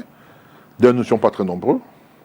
Et en plus, le contexte le favorisait. On était en période de vent de l'Est, etc., où les gens avaient besoin de plus de liberté. Le barreau s'est levé comme une seule personne pour pouvoir défendre ces libertés-là. Aujourd'hui, il y a eu beaucoup d'eau qui a coulé sous les ponts. Il y a eu des gens qui ont beaucoup politisé le barreau, de telle sorte qu'aujourd'hui, ce serait difficile. Mais je dis, pour la défense de l'intérêt du barreau, vous verrez toujours le barreau debout. C'est-à-dire qu'on mettrait tous les clivages de côté. On va y aller. Mais seulement, vous savez, autant l'opposition essaye de manipuler le barreau, autant le parti au pouvoir essaye également d'avoir ces pions dans le barreau qui puissent permettre d'éviter qu'il y ait une sorte de basculement vers l'opposition. Parce que très souvent, le barreau est considéré comme étant un contre-pouvoir. C'est pas seulement au Cameroun. Hein. Moi, je me rappelle, j'ai représenté le barreau à une conférence de la CIB en Côte d'Ivoire. Et à cette occasion, le barreau de Tunisie avait, je crois, le prix Nobel de la paix, sauf si je me trompe, quelque chose de ce genre, avec la centrale, une centrale syndicale et autres là-bas. Et nous, les avocats, on s'est levés pour applaudir ce barreau-là. Parce que ces gars, c'était contestataires, ils avaient porté des robes, ils sont sortis, et pendant longtemps, on les voyait défendre les libertés, etc., en Tunisie. Je crois que c'est pendant la période comment on appelle ça, le printemps arabe, etc. Donc c'est la réalité, le barreau, c'est son rôle. Même comme j'ai lu quelque part que mon confrère et ami semblait ne pas reconnaître ce rôle, le ministre délégué au barreau de contestation. Non, si, les barreaux sont des contestataires, les avocats sont des contestataires nés, sont les défenseurs de veuves et d'orphelins. Donc si ce sont les porte-paroles, ce sont les voix des sans-voix, parce que lorsque vous êtes à la barre pour parler, on ne vous empêche pas de parler, vous pouvez dire tout ce que vous voulez dire, vous avez l'immunité. Donc ça vous permet donc d'exprimer un certain nombre de choses. La seule chose qui est embêtante, c'est qu'il ne faut pas que les hommes politiques nous manipulent. Il ne faut pas qu'ils nous amènent à prendre des décisions qui sont en leur faveur et contre notre corporation, qui ont pour but de fragiliser la corporation. Alors, le barreau est divisé à l'image du Cameroun. Est-ce que c'est aussi pour cela qu'on ne voit pas beaucoup de femmes à la tête du barreau? Ou pas de femmes du tout? Parce que... non, mais c'est pas la même chose. On a un bâtonnier par intérim du fait du décès. Et parce qu'elle était ancienne. Donc si elle n'était même pas ancienne, elle ne serait pas là. Est-ce que vous n'êtes pas un peu misogyne dans votre... Oh, tout à l'heure, je voulais parler de Mme Mbala. Elle était présidente de l'Assemblée générale. Oui, ça fait plus de 30 ans. Assemblée générale. J'ai parlé de Maître Ada Ningue, Brigitte. Elle était présidente de l'Assemblée générale. Elle n'était pas bâtonnier. Non, mais c'est un poste clé au barreau. Ce n'est pas forcément le bâtonnier. Le bâtonnier, c'est le patron, ça c'est vrai. Mais la présidente de l'Assemblée générale non plus, c'est pas zéro. Donc pour dire donc que nous ne sommes pas misogynes. Il y a quelques années, nous avions failli avoir une bâtonnière, Mme Anne Sioué, de Konsamba. Elle a été battue aux élections, je crois, ou bien elle s'est retirée à la dernière minute. Aujourd'hui, nous avons cette possibilité d'avoir une femme bâtonnière. Elles sont 3. 2 de Douala. Je pense que toutes sont compétentes. Que ce soit la bâtonnière par intérim, comme vous l'appelez, que moi j'appelle Madame la bâtonnière, Madame le bâtonnier, parce que je ne sais pas vous, c'est écrit par intérim dans nos tests. Soit la représentante du bâtonnier pour la région du littoral, dont l'autre c'est Madame Claire Tangana-Bikuna, je ne vois pas. Et la représentante c'est Maître Suzanne Evelyne Tambateki. Et il y a Maître Ngoula Arlette, qui a été l'ancienne représentante du bâtonnier pour le littoral, et qui est candidate pour être également bâtonnière. Toutes ces 3 femmes peuvent diriger le barreau. C'est ma conviction. C'est ma conviction. Maintenant, le barreau est un endroit où il y a ce que j'appelle la démocratie. Ce n'est pas des nominations. Je voudrais dire, les bâtonniers, le président de l'Assemblée générale sont élus. Donc c'est l'ensemble des avocats qui va décider de qui est-ce qu'on veut mettre à la place. Les femmes n'ont pas demandé à avoir une faveur quelconque, parce qu'elles peuvent passer, moi je suis à la conviction, sans qu'elles aient avoir un coup de main ou une neutralisation des hommes pour qu'elles passent. Elles peuvent le faire. Parce que les femmes sont nombreuses. Si elles décident de faire passer leurs sœurs, elles ne sont que 3. Il y a beaucoup d'hommes parmi les candidats au bâtonnat. Donc les femmes, si elles décident de choisir une ou bien d'aller, même pour les 3, elles peuvent faire basculer la rue. Mais la question, c'est de savoir, est-ce que les femmes sont prêtes à avoir une femme à la tête de l'ordre? C'est la question. Et votre question m'amène à parler d'un sujet que j'ai suivi hier parler par Mme Montfort, qui est notre actuel président de l'Assemblée générale. C'est lui de ce que certains de nos confrères estimaient qu'il y avait une entente tacite. Effectivement, on allait y arriver. Un accord qui aurait été signé avec le défunt bâtonnier, Chapoté Paté. Oh, ça c'est maintenant que je l'apprends. Ça ne veut pas qu'il y avait un accord qui aurait été signé. Après les francophones, les anglophones. Non. Certains disent que c'est les pratiques qui disent qu'il y a un accord tacite qui existe, mais pas que il y a quelqu'un qui a été signé, le bâtonnier, Tchakounte a été un ami, paix à son âme, mais je ne pense pas que c'est lui qui devait dire à l'autre, après moi c'est toi, puisqu'il y a eu une élection, ce n'est pas une nomination, comme j'ai dit. Donc il ne peut pas parler au nom de tous les avocats quant au truc. Mais non, le problème qui se pose, c'est que des confrères, certains confrères, ils sont trois, du sud-ouest et du nord-ouest, qui veulent que cette fois-ci, après deux avocats, deux bâtonniers élus francophones, qui est le bâtonnier anglophone. Je trouve que c'est un faux débat. C'est un faux débat et c'est même à la limite insultant pour notre ordre que de penser que des confrères du nord ou du sud-ouest pensent qu'ils ne peuvent pas être bâtonniers, bien que les francophones soient majoritaires, si on ne neutralise pas les francophones. Je trouve ça un peu... Parce que la réalité est au contraire. Lorsqu'on regarde le nombre de bâtonniers francophones et anglophones, je crois qu'ils ont le même nombre. Je peux me tromper. Sur les 12 bâtonniers, il y a 6 qui sont francophones et 6 qui sont anglophones. Malgré le fait que les anglophones sont minoritaires. Sur les 6 bâtonniers anglophones, le nombre d'années passées par les bâtonniers anglophones est de loin, je dis bien de très loin, au moins de 10 ans, supérieur au nombre d'années passées par les bâtonniers francophones. Vous comprenez bien que le débat pour nous n'existe pas. Moi, il n'y a aucune raison que si je pense que c'est Maître Ntoko, Maître Mba, Eric Mba ou Maître Titandji qui est un ami que je veux voter. Je ne le voterai pas parce qu'il est anglophone, ou bien je le voterai parce que je sais qu'il peut être compétent. Et ces trois-là sont également compétents. La chance que nous avons aujourd'hui au barreau, c'est que nous avons beaucoup de bâtonnables, comme on dit, qui sont compétents. Que ce soit les trois dont je viens de citer, que ce soit Maître Mémon qui est l'actuel secrétaire général, secrétaire de l'ordre, et qui également a été ancien représentant de bâtonnier pour le centre, que ce soit Maître...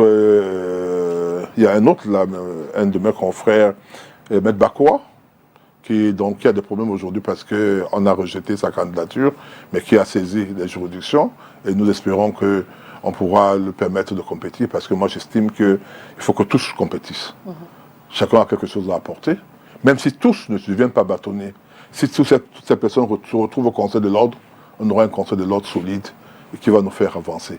Pour moi, je suis contre cette tendance à penser qu'il y a d'un côté les francophones, de l'autre les anglophones. Nous sommes, au niveau du barreau, un seul corps. On a vu ici des francophones être à la présidence de l'Assemblée générale. Feu maître Jean-Paul Ngassa a été président de l'Assemblée générale, pendant que maître Monté-Patrice était bâtonnier. Ce conseil de l'ordre d'ailleurs était atypique, puisqu'il y a eu 15 membres qui venaient de la même région. Sur les 15 membres, il y avait un seul qui a dû désister pour permettre à un non confrère d'une autre région d'entrer dans ce bateau. On a pu faire cela sans difficulté. On a vu parmi les confrères francophones, 4 sont de la même région. Ça n'a jamais posé aucun problème. Maître Monté, Maître Tchakounte, Maître Tchungan, Maître Tchakounte Patié, Maître Nyekamga, Maître Nyekamami Tchakounte sont de la même région. Ça n'a posé aucun problème. Maintenant, lorsqu'on veut rentrer, et même au niveau, je vais même plus loin, Maître Mouna, deux frères Mouna, du même père, même mère, comme on dit, les Germains, ont dirigé le barreau sans que ça ne pose aucun problème. Et lorsque vous regardez, vous allez voir que si on rentre dans les particularités, ça va créer beaucoup de désordre. Ouais. Parce que les francophones vont vous dire, comme j'ai dit, il y a 10 ans, en termes de nombre d'années que les anglophones ont eu à exercer, ceux qui sont même parmi les anglophones, il y a un candidat du sud-ouest, Maître Ntoko, qui va dire, parmi les 6 bâtonniers, 5 sont du nord-ouest. Maître Gorge Dinka, Maître Luc Senze, Maître Sama, Maître les deux Mouna, ils sont 5. Il n'y a que Maître Etabesson qui est du sud-ouest. Pourquoi ne pensez-vous pas que les gars du sud-ouest disent également c'est notre tour parmi les anglophones? C'est pas que vous me comprenez. Vous revenez, parce que parmi les 3 là, il y a un qui est anglophone du sud-ouest et les 2 sont du nord-ouest. Maintenant, vous revenez sur les francophones. Les gars vont dire, mais pourquoi faut-il qu'il y ait 4 frères qui viennent de la même région? Il y a un, le bâtonnier Yondo qui est Sawa, qui est Douala. Et il y a le bâtonnier Banga. Pourquoi est-ce qu'on ne pensera pas qu'un Bassa, par exemple, vient de bâtonnier? Là, nous sommes encore au sud. Alors, Oui, non, je veux dire, là, on est... non, le bassin sera peut-être le littoral, mais vous comprenez un peu, ça n'entre pas là dans ma tête. On vous dira, par exemple, qu'il y a un qui représente les deux, le sud et le nord. Maître Bémond, dont le père est de l'extrême nord, et la mère du sud, je crois que du sud, du haut du centre, je ne sais pas très bien, mais en fait, du grand sud, si vous voulez. Lui également peut bien légitimement dire, ben, écoute, nous, on n'a jamais eu de personne, d'avocat, bâtonnier du Grand Nord, c'est le moment pour nous d'en avoir également. Donc je pense qu'il faut éviter ce débat sur la tribu, sur la religion, sur tout ça, sur la langue, etc. Nous avons la chance, j'ai dit que c'est une chance, j'en parle parce que je ne suis pas membre de je ne suis pas candidat. Je ne suis pas le candidat cette fois-ci, donc je peux le dire en toute honnêteté, que nous avons la chance d'avoir des membres du conseil des candidats au conseil de l'ordre, au bâtonnat, qui peuvent valablement nous représenter. Il y a des reproches qu'on fait aux uns ou aux autres. Ce n'est pas de ça que je venais dire ici. Il y a des gens à qui on reproche un comportement passé. Mais chacun a cet art. On ne peut pas ne pas le dire. Mais d'une manière de compétence intrinsèque, quel que soit celui qui sera bâtonnier, l'essentiel, c'est qu'il intègre les problèmes que nous avons soulevés. On vient d'en soulever certains ici. C'est le monopole, la considération qu'on doit donner aux avocats, le fait que l'avocat doit être assuré, le fait que l'avocat, et même aujourd'hui, et ça, permettez-moi de le dire, sans fausse modestie, j'aurais contribué à faire quand même quelque chose pour le barreau de Cameroun en achetant, pendant que j'étais trésorier, un terrain de 2636 mètres carrés qui a coûté plus de 237 millions, qui est quand même un héritage du barreau. Le titre foncier est sorti, il est à notre nom. Donc si un bâtonnier aujourd'hui dit, moi, mon rôle, c'est... Enfin, je crois que quel que soit le bâtonnier, je souhaite que la construction ou l'utilisation de ces terrains puisse être l'un des projets phares. Parce que si on réalise sur ces terrains un immeuble de je ne sais pas combien de milliards, les avocats sont prêts à donner de l'argent. Moi, je me rappelle, lorsque nous achetons ces terrains, il y avait des confrères qui ont dit, eux, ils donnent la perte. C'est-à-dire, on dit, on paye les cotisations à long terme, sur plusieurs années.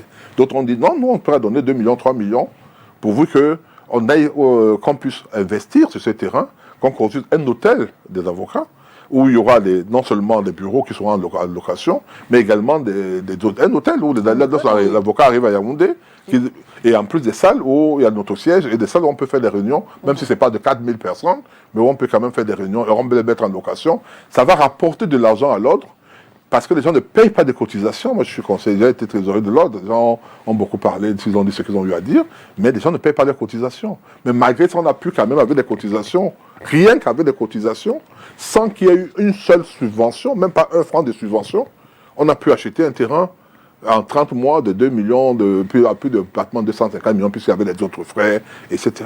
Donc, je veux dire que nous pouvons, si nous voulons, faire beaucoup de choses.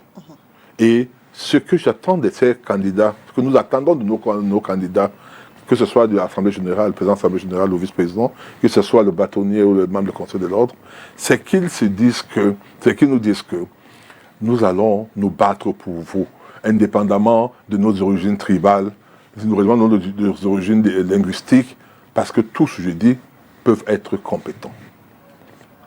Alors, partant de ce problème-là, c'est-à-dire que cette autre fissure-là qui se dessine un peu, est-ce qu'on ne peut pas penser que l'élection à venir est risquée? Elle n'est pas risquée.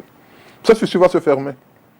On va se fermer. C'est-à-dire qu'aujourd'hui, je pense que pendant 2 ou 3 jours, ça a été sur certains forums, ça a été le sujet phare. Moi, j'ai eu à intervenir dans ce truc-là, pour faire part de mon expérience en tant que membre du Conseil de l'ordre.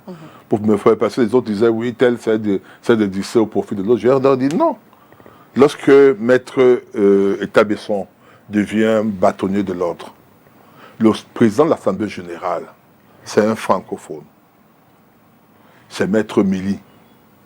Mais Maître Etabesson n'a pas été plébiscité. Il est passé par une élection où il y avait en face de lui un francophone, Maître Diop. Ça veut dire que si Maître Diop avait gagné, parce qu'il y a une différence, je crois, de 16 voix, si je peux me tromper, mais pas plus. Si Maître Diop avait gagné, on aurait eu 2 bâtonniers francophones à la tête de notre... Je veux dire, un bâtonnier et un président, le président de l'Assemblée générale francophone. Lorsque Maître Sama, mon bâtonnier, dont j'étais le trésorier, a été élu, le président était Maître Tang Emmanuel, un francophone, Mais il a battu Maître Nyakamga, qui était également francophone, aux élections. Et il y avait même d'ailleurs il y avait deux autres candidats anglophones, Maître Dabesson et Maître Ndoualem de Montenegro, etc. Pour vous dire que on ne peut pas dire qu'il y avait un deal, parce que s'il y avait un deal, on aurait pu dire à Job, comme Maître l'autre est bâtonnier, toi ne te présentes plus à un président, ou bien, etc. Donc je dis qu'on laisse cette histoire de deal. Ça n'arrange pas les affaires de nos frontières du nord-ouest et du sud-ouest. Pas du tout. Qu'ils fassent leur campagne. Ils ont beaucoup de personnes qui sont derrière eux dans les zones francophones.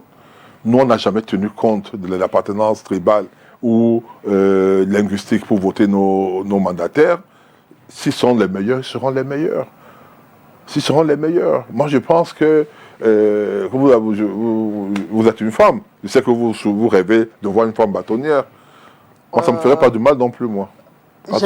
J'aimerais bien que ce soit une femme et qui vienne réconcilier. Parce que vous dites, certes, vous vous levez comme un seul homme, mais ça reste qu'il y a des fissures en dessous. Est-ce qu'il ne faudrait pas aussi réconcilier, c'est-à-dire que solidifier la base avant de continuer? Je souhaite que le meilleur gagne. Hein. Je ne vais pas faire ma féministe ici aujourd'hui, mais je souhaite que le meilleur gagne. Si c'est une femme, ce ne serait pas mauvais. Après 45 ans, quand même, de voir une femme bâtonnier, ce ne serait pas mauvais. Mais qu'elle puisse porter tous vos problèmes et surtout vous réconcilier. Je voudrais dire qu'elles peuvent le faire. Pour moi, c'est ma conviction. Je le dis sans démagogie. Hein. Je sais que certains confrères me diront, mais les gars, il y a l'autre là que tu ne voudrais pas qu'elle soit bâtonnière, etc. Non. Moi, je pense que tout le monde peut être bâtonnier. Toutes ces femmes-là peuvent être bâtonnières et être des très bonnes bâtonnières. Et je dis, il y a des reproches qu'on leur fait à certains d'entre elles, à toutes d'ailleurs. Comme ne pas plaider, on ne les voit pas beaucoup plaider. Je ne sais pas. Je ne citerai aucun reproche. Je ne fais aucune contre-campagne pour qui que ce soit. Ouais. Je ne suis pas venu ici dire que c'est la personne la meilleure. J'ai la conviction que, quel que soit celui qui sera élu bâtonnier, ce ne sera pas une personne incompétente. Et ça, je le dis sincèrement. Il y a deux que je ne connais pas particulièrement. Mes confrères Ntoko et mon confrère Mba. Mais lorsque je vois ceux qui sont derrière eux, lorsque je vois ce qui est écrit sur eux, je commence à apprendre à les connaître. Titandji, ça a été un ami, on a été co-candidat, on a fait une candidature en 2018, on a été à Bamenda, à Beya, à Limbe, faire campagne à Yaoundé, à Bafoussam et autres. On a été membre du Conseil de l'ordre du temps d'État Besson, je le connais très bien, c'est l'une des personnes que je connais le mieux parmi les candidats. Il y a également Mémon que je connais. Ouais. Il y a naturellement il a mis long quand même au conseil. Voilà, il y a également les femmes que je connais, toutes les trois femmes. Je dis donc, quand je parle de ça, je le dis en toute sincérité. Il y a une que je découvre, et ça va vous surprendre. C'est celle que je devais mieux connaître, puis je la connais depuis mon plus bas âge, Maître Tambateki. La représentante du bâtonnier. Oui, mais moi je la découvre dans son rôle de représentante du bâtonnier. Elle est présente partout. Elle est présente partout. Elle a été... Est-ce suffisant?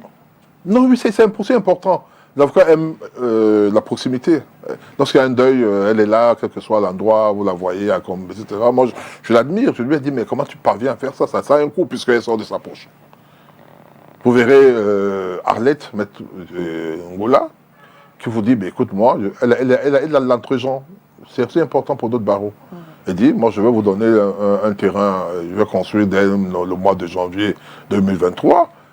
Il est vrai qu'il faudra qu'il y ait une assemblée générale qui autorise tout ça, mais c'est quand même quelque chose qu'elle dit. Et dans quelques mois, si elle ne le fait pas, on va lui dire, mais tu avais dit, tu n'as pas pu faire. Il y a Maître Atanabikouna qui a quand même tenu la barque depuis que Maître Tchakounti est mort, et je pense que c'est une amie également. Moi, je l'ai connue, c'est une femme de caractère. Je l'ai connue, on s'appelle Koguerrière.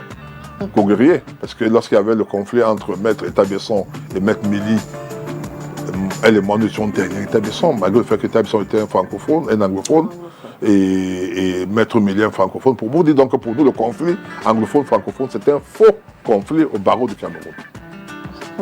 Donc je dis, les trois femmes, elles peuvent très facilement, elles peuvent toutes gérer le barreau. Mais quel barreau pour les générations futures?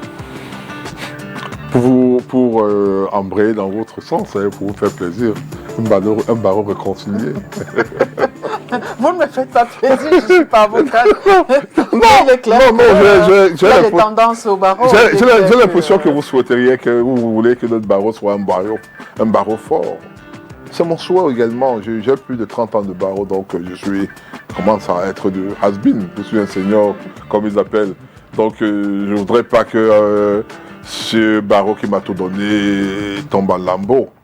Même si demain il faut qu'il y ait une sorte de régionalisation, ça je pense qu'on va y arriver. Il ne faut pas rêver. Il y a certains confrères qui disent mais non, le barreau de Paris a tel nombre de personnes, etc. Non, on va y arriver. Moi, pour avoir été membre du Conseil de l'ordre, je crois qu'il faut qu'on pense à faire des barreaux régionaux avec un bâtonnier national. Le Congo, à ça, ils n'ont même pas même le tiers, même le dixième, je crois, de barreau de Cameroun. Mais ils ont 2 barreaux, par exemple. Donc je pense qu'on peut le faire, on peut le faire. Mais ce qui est important, c'est que nous devons mettre chacun de nous un peu de l'eau dans son vin, qu'on mette l'intérêt du barreau au-dessus de nos intérêts personnels, parce que je vous assure que ce n'est pas forcément pour le barreau que c'est 50 personnes qui postulent là et le font. Certains se disent qu'ils vont avoir une ligne de plus sur la carte de visite. D'autres y voient même également pour possibilité d'avoir un peu d'argent. Vous savez, les gens rêvent parfois des choses qu'ils ne connaissent pas. Je me rappelle quand nous sommes arrivés au Conseil de l'ordre et les difficultés que nous avions, c'est pas aussi facile que ça. J'expliquais ça aux jeunes confrères, je leur disais, tout le monde veut bien être Conseil de l'ordre, mais oui, mais c'est une privation. C'est le cabinet qu'on ferme. C'est même qu'on passe hors du cabinet. Moi, j'ai été là-bas, j'ai été également membre du jury. J'ai fait 1 mois sans mettre plus dans mon cabinet. Une autre fois 3 semaines, pas une seule fois. Donc si vous n'avez pas quelqu'un qui est en tenue, en robe pour pouvoir tenir le cabinet. Moi, je me rappelle que mon ami Chaponte me disait, mais moi je viens avec mes dossiers à Yaoundé. Quand je viens, je travaille après le Conseil de l'ordre, je vais travailler, etc.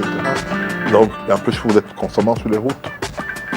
L'argent qu'on vous donne à peine pour vous permettre de payer la chambre d'hôtel. Donc c'est la réalité. Mais lorsque on ne le sait pas, on se dit, ben oui, mais on va. Mais c'est aussi bien. Tout à l'heure, je suis très content de vous dire que j'ai quand même pu participer à obtenir un terrain pour le compte de l'ordre, parce que j'étais trésorier de l'ordre. Et je sais parce que je ne peux pas vous dire comment j'ai fait. Mais d'aller à Kumba dans la nuit parce que le vendeur de terrain avait besoin de l'argent. Il disait, il me faut 10 millions, il me faut 20 millions. Je pars, j'appelle mon confrère de Kumba, maître Divine Mboké, qui est encore candidat là aujourd'hui. Il dit au gars que je vais leur donner l'attestation de nombre de ventes, qui dépose l'argent dans la banque et qui m'apporte les dépôts, je vais la filer. D'autres me donnent l'argent d'espèces. J'arrivais à Montenguene à la nuit, pour pouvoir reprendre l'argent pour donner à ce monsieur, pour que nous puissions avoir ce terrain. Donc c'est des choses qu'on a eu à faire. Et moi, c'est le plaisir que j'ai aujourd'hui lorsque j'ai eu le titre foncier, que lorsque Maître Chaponte est parti sous sa mandature, on a pu obtenir un titre foncier, tout promis au nom de l'ordre de l'avocat, j'ai dit, mon Dieu, s'il fallait refaire, si ce n'est que ça, si ce n'est qu'une chose à retenir, j'aurais quand même fait quelque chose pour l'ordre. Je mets de côté le fait qu'il y a beaucoup de confrères qui ont pu rentrer au barreau quand j'étais membre du jury. Membre du jury, parce que j'ai une autre conception de ces choses-là. Je dis qu'il faut donner beaucoup de chance aux autres. Il y a certains qui estiment que, oui, c'est une génération de gens qui ont une compétence, c'est faux. J'ai eu à être confronté avec certains devant la barre. Ce ne sont pas des enfants bêtes. Et ceux qui disent même qu'ils sont bêtes, moi je les connais également, puisque j'ai été membre du Conseil de l'ordre, j'ai été avocat depuis plusieurs années. Donc j'ai dit une fois un confrère, vous qui dites à ces enfants-là qu'ils ne méritaient pas, si on vous faisait l'examen comme eux, ils ont fait, je ne suis pas sûr que vous aurez passé cet examen-là. Donc soyez quand même humble.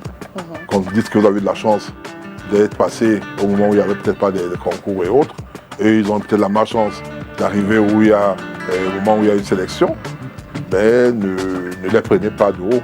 Donc moi je pense que je suis également content et satisfait de tout ce que j'ai pu faire pour ce barreau. Notre souhait, c'est un barreau plus uni, solidaire et surtout solide. Merci maître, nous sommes arrivés au terme de notre émission. Oui, merci. J'ai passé avec votre autorisation. Je suis en train d'écrire un livre. Oui. Le miel et le vinaigre. où je parlerai beaucoup du barreau. L'éditeur j'ai déjà trouvé un éditeur qui m'a demandé d'insister encore un peu plus sur certains aspects de barreau que je survolais, mais sur lequel je parlerai beaucoup de barreau, de mes 30 ans d'expérience au barreau de Cameroun et beaucoup d'autres choses encore. On sera un plaisir d'échanger sur ce livre-là. Oui, mais en attendant, déjà, il y a la dédicace de recueil de poèmes qui intervient d'un moment à l'autre. Le poème, c'est Cadence politique. C'est un recueil qui résume ma poésie depuis ma tendre enfance, parce que mon premier poème date, je l'ai fait à l'âge de 16 ans, donc il est là. Vous êtes multicasquette alors, merci. Je sais. Merci encore, Maître, merci d'avoir accepté notre invitation. Merci de m'avoir invité. Mesdames et messieurs, merci à vous d'avoir été des nôtres et à jeudi prochain.